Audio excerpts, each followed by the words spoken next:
What's going on, ladies and gentlemen? Welcome back to the channel for another market update. We got to make this video extremely quick because your boy does not have time to record a video, but I'm still going to record a video because, he just did the presser and, it was good stuff. It was bad stuff. It was, honestly, I'm going to be completely honest with you guys. I'm going to start off with this. He said some things that I did not think were going to be said, all right? He commented on things that I did not think were even going to be acknowledged. I thought he was going to be walking on glass in there. He didn't seem to once he was actually talking to people instead of just, talking to a crowd of people with his presser and cameras and stuff. Things lightened up like fully. So we're going to go over my notes for those, and those notes are being done. So I can look back on these, okay? I know exactly how the market responded to this. I know exactly what was said. And, all those, I was paraphrasing. I was using my own words in that. I was trying to keep up with them. They were speaking pretty quick. They're there. All right. So we're going to quickly run through the TA and then we're going to go over what is going on over there. So clearly you guys see what is going on. All right. We'll say you're probably going to end off the day with inclining volume. We're going to start with the daily time frame. Then we're going to go over the 4 hour, the 1 hour. Okay. So the daily time frame, you have broken out past this high. Don't know if you're going to close past that high, but that's going to be the significant part. Can you have a close over that past peak? All right. It's going to be the same exact way over here for SPX. Notice how SPY is still underneath there. Okay. QQQ clearly already has. It has broken out past that high, unlike the other ones. Actually, did SPX the other day? No, they didn't. It was just QQ. IWM, I think, actually had. Yeah, look at IWM. Look at that bad boy. But yeah, QQ clearly had. We're gonna have to see where this really ends up, closing out. All right, that's going to be the important part. But you do have all of your oscillators hinged up. All right, so you have your RSI hinged up, stochastic. CCI. Now, what I will still say is you now have this triple bearish divergence going on. I think it's a triple bearish divergence. 137 on there, 136. No, it just has a single divergence over here on SPY. All right, let's see, how is SPX looking? You have right there's 137. Right here is 130. Here's 137.20. So we're gonna have to see where this day ends up. If we fall into the close here, then obviously these oscillators are going to lower. All right, I do recommend, guys. Okay, if you're going to be following along with my analysis, you might as well follow along with the written updates. You can either go into the description, click on Facebook. There's only like 30 people there, or you can go on Weibo where there's thousands of people, and you can go follow along over there. The handle is Trader Henry J across all platforms. If you want my trade ideas and all my on-the-spot TA and just my thoughts, my retweets and stuff, all right, go and follow my Twitter. That's in the description as well. All right, none of this financial advice. I'm just kind of sharing my journey here and my analysis pretty much. All right, and I do think this analysis is quite valuable. I do tell you guys, it's done without a bias. People think it is done with a bias. I'm just saying stuff that you're not agreeing with and you want to say I have a bias because of that. You're gonna see in this video, this is a clear example. I will I'm not going to say I'm going to be changing anything because the technicals still are what the technicals are. They're not changing, okay? I strongly believe we are not about to rip up to 420 to 430 on SPY, all right? And I don't for that reason, I don't think you close above this level, all right? I just don't think it's going to happen. All right, you come over here to the daily time frame over here. All right, because if you do, all right, I'm serious, the door is open for up here. I still don't think it is going to be happening. You still have these divergences going on, and then you come over here and just look at where VIX is, guys. Less risk is being priced into the market right now than, at the start of the bear market, guys. That's not a good thing. It's less risk than was going on right here. What was April 4th, okay? What was over here? April 4th was this sell-off, guys. It was literally this sell-off. It was this day right here. All right, and very quickly, you fell 27 bar. That's a month and a half right there. You fell $71. That's not okay, guys. That's really bad. All right, and I'm sure there were bullish things to be do you not see this candlestick up here? All right, I'm sure there were reasons to be bullish here, but at the end of the day, they're not. They're not. The charts are what the charts are. They're not gonna necessarily change. As you're grinding up here, I'm just going to point out, we had a similar thing going on that we got going on right now, all right? You got this bearish divergence going on here, all right? You have this going on right here, all right? And you did several times, you broke out past these bearish divergences, and that is something that we have going on right here. I think SPX, I don't think it's a triple bearish divergence anymore, so that's 138, and over here is 137. And this over here is 173, all right? So we still have a single bearish divergence going on over there, and same thing over here with QQ. All right, except QQ does have the triple bearish divergence going on right here. All right. And again, my channel line is not respecting it on the daily time frame. I don't know why it does that. Now it is. All right, look at that. And I do think if we do end up coming up here, all right, if we end up continuing this push, I think it would probably stall out somewhere around this trend line. All right. This is the top of the channel, and I think it's highly unlikely that we come up to the top of the channel. If we do, I guess next spot is 308, but like I don't think that is on the table. I do not. But I will acknowledge what was said in Jerome's in the questions there and his presser, and I'm just saying, guys, it was a mix. It was a I'll see a very big mix. All right, but some bullish ass things were said that I did not anticipate. All right, and this is something that, like, hey, your boy took most of his put position before right before he 230. All right, so like well, not right before, on VIX's gap fill. That was that. And I will say, all right, I will say, guys, okay, I will say, I didn't do the best here. I did not do the best thing, all right? I am going to just sit on it because I do now have a mix between March 1st and not March 1st. It's Feb 1st. I'm sorry, I'm messing up dates now. March 3rd and Feb 17th. So I mean, I have a decent amount of time there. I still do think this is a complete fake move, all right? The next spot I'm going to be watching for is here on the VIX, right, 1797, and then down here at like right around there. All right, just because that is going to be the bottom of the trend line. I do think that is going to hold. All right, I don't think the setup is just going to completely get invalidated just because Jerome said some things that were unexpected today by a lot of the market. All right, I was literally talking to my friend earlier today. I was like, I mean, there was a poll that there was this guy Michael Guyot on Twitter, and there was a poll he did, and it literally showed that more people were betting on Powell wrecking the Bulls instead of the Bears. Well, guess what just happened, right? Powell just messed the Bears up, right? That's what just took place. All right. Now it didn't start that way, as you say, all right, but as you say, quickly, this took the stand. Okay, that's a 3.5% move to the upside there, and you only got a 1.2% move to the downside. All right. Now I will say, again, this is like we were rallying into this, all right? So you do have divergent highs being made right now. Like QQ, you have this bearish divergence going on. On the CCI, you have the bearish divergence on the stochastic, bearish divergence on the RSI right there. SPY, I don't know if it's the same. Yes, SPY also has the divergence on the RSI right there. I do believe it is still a divergence here on... No, it is not a divergence there on the 4-hour CCI right there. Let's see what's going on SPX. SPX does have a divergent high here on the 4-hour. I do believe you now have the triple bearish divergence going on here. You had this high right here. You had this high over here at 152, and then you come over here 129. All right, so you got that going on. All right, I don't know how, again, no crystal ball, so I never know how these things are going to end up playing out. All right, the likely scenario was pretty spot on, other than I thought Powell was going to tank us. All right, that is exactly what I thought was going to happen. I did not think he was going to say some things that we're about to go over. All right, so let's finish this up. Okay, so VIX's stochastic is hinged down. CCI is hinged down through the momentum buy line to the downside, though. So you do not have a CCI buy signal there. Your RSI is on that trend line. So is it going to hold? I personally think we're going to get a surprise. I don't know what's going to happen going into the end of the week. I do know we have after hours today, we have Meta earnings.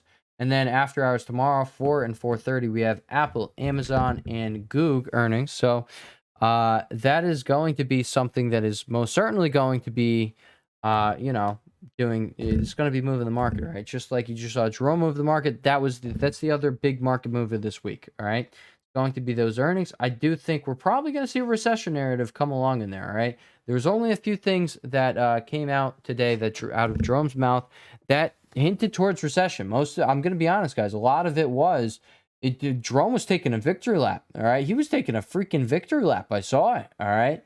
All right. So let's finish going over the hourly time frame. Okay. VIX very oversold. Fell off a cliff there. Look at this. So SPX did break out past its wedge, right? Or we're gonna get rejected here, and we're gonna start coming back down. You did slightly overthrow this trend line right here, and then you did that. And obviously now you are definitely overthrowing this bear flag trend line right there. We're going to have to see what happens here. I don't know if I'm going to have to make some adjustments here. I'm not going to be taking myself out of this trade yet. Okay, I'm just not, or I'm not gonna even say yeah. I'm just not gonna be doing it, guys. Especially with I bought some more Tesla too. All right.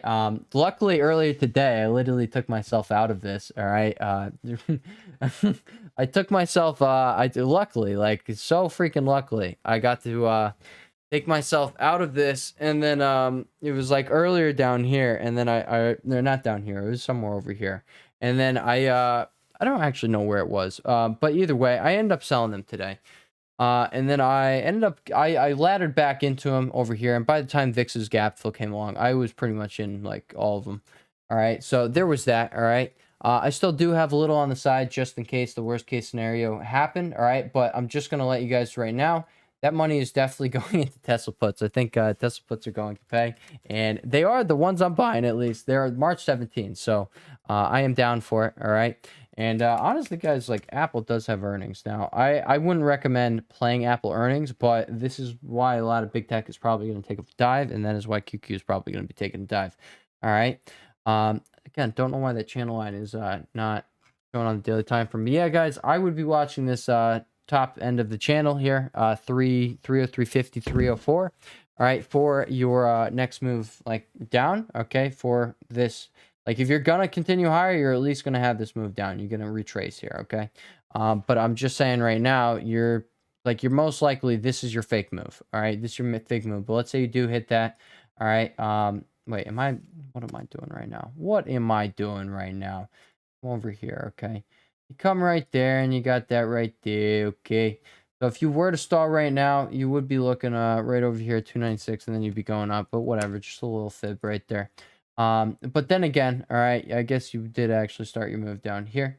All right, so you got that right there. But let's say you hit the top of the trend line, and let's say you are not going to just come down and fall off a cliff, all right? I do heavily think that's the likelihood, but let's say you do not do that, all right? Then you'd be coming back down here. All right, you'd probably come into this golden pocket, right? 293 to 291. All right, but I'm going to be completely honest, guys. All technical factors are still suggesting that, no, this is the biggest bull trap of all time, all right? Bulls are about to, like, this is the trap, okay? I don't know what else I can really say about it. I'm not going to deny what Jerome has said, all right? But, like, at the same time, now, I will say, he, like, kind of put to shame something that I, like, and he was like, did you really just ask me that to a reporter? That was, like, in my words, that's kind of what he said. But yeah, all right. So let's quickly go over that, guys, because I really got to end this video. I have to end this video. So market expected 25 basis point, got 25 basis point at 2 p.m. All right. So that is something there that happened right there. All right. And then you come and look at this. So this was the setup. This is what took place over there. All right. My Feb 17 QQ 270 puts went from a low of 1.0 to 0.78 there in that picture. Green line is open. Red line is the rate hike announcement of 25 basis point hike. All right. And like I said, guys, my trading during this, now I will say, all right, I will, like, I heavily consider a strangle today. All right. And I'm going to go back to playing strangles with events at least. I was just thinking, like, oh, my upside is limited on the puts by, like, I have 1/3 of the upside in comparison to going over there. But then again, there's no risk with it. Okay. So that was that. All right. So moving forward. All right. Let's actually write that in. All right. Moving forward, play strangles on events such as FOMC, especially FOMC. You know what?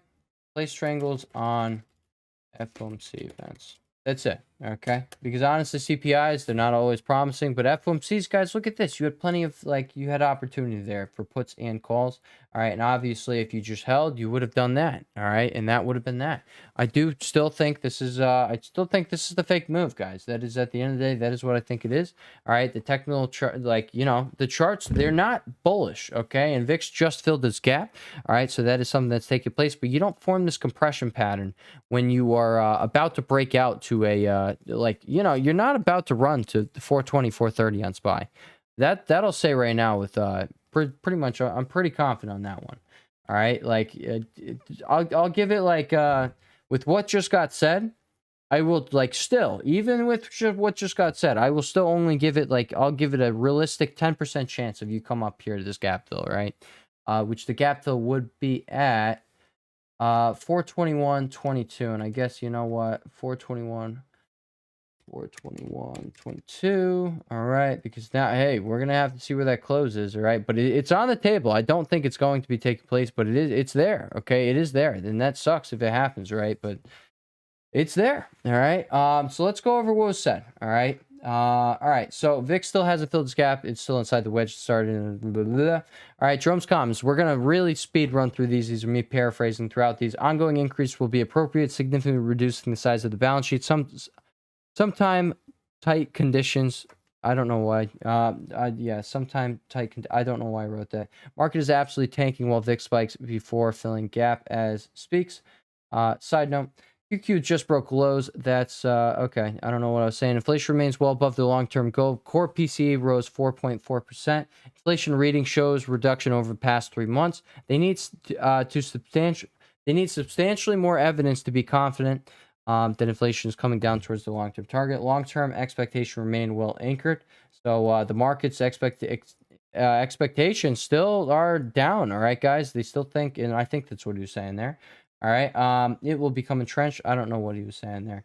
It remains too high. Although it has moderated, definitely inflation there. All right. Strongly committed to bringing to 2%. Okay. And this is what I was saying. It was like decently hawkish. It was a pretty solid mix here. And then you got to the questions. It was just like, what the heck? Ongoing increase in the target federal funds rate will be appropriate. Will take time for monetary policy tightening to be realized. Worse is yet to come in his, I meant to say like, words, I guess. Shifting to a slower pace will better allow the committee to assess how the economy is responding to tightening financial conditions. Below trend growth due to bringing inflation down. I thought that was going to actually bring a big red candle because first recession narrative talk, all right, coming out of his mouth. And that's what I'm saying. They really are just, they didn't do anything bad from this, right? You saw that? That's all from this, all right? Below trend growth, yeah, so there's that. Historical record cautions strongly against premature loosening policy. Not bad, not good, but more bad news than good is what I got out of that pretty much. All right, guys.